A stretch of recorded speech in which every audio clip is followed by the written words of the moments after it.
Okay guys, welcome back na naman sa aking YouTube channel. No? So bukas update kay Mir 4 starting yan ng 7 AM ng umaga hanggang 11 AM ng umaga pa rin. So ano ba yung mga in-game updates nito? So unang-una, new events. So pag-uusapan natin. Pangalawa, new clan challenge expedition stage 11, Ice Demon, EAT, MAJ. So mukhang malakas ah. Tapos pangatlo nila, new clan challenge stage 9. Pang-apat, new mounts, yung pinakita natin na kabayo guys yung nakarang future updates, 'di ba?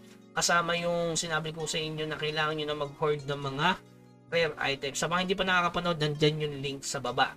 Tapos yung panglima naman, mission scroll and monthly check-in rewards refresh. So good thing to, no, para do sa monthly na check-in na may libre na epic item din, katulad ng mystical piece. So ito, pag-usapan na natin yung event. Syempre unang-una diyan, check-in. Yeah, 7 days check-in. So dito makakuha ka ng pumpkin box na may laman na ganito na mga summon. Epic Blue Dragons, good thing para mapabilis yung mga legendary na mga alt, no?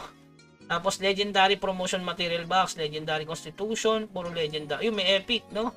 Pangdagdag gold things.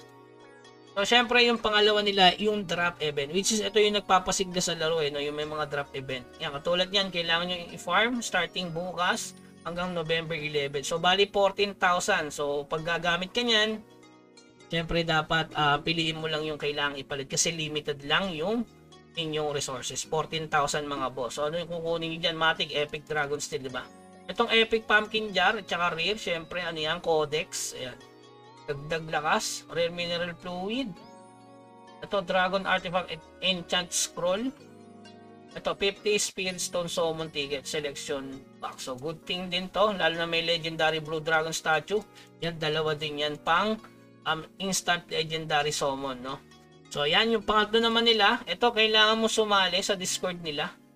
So, dito, Ghost Reward those who notice their present with various prizes. Dress up your character in the most ghost-like appearance and visit the spookiest location. So, ano yung pinaka nakakatakot na lugar sa Mirror? Meron ba? Alam ko yun eh. Wala ata ako naiisip yan. Pag nag-participate ka, kahit hindi ka naman mag-participate eh, nakalagay naman dito, basta umabot sa 1,000 submission, all rewards will be distributed. So makukuha natin to.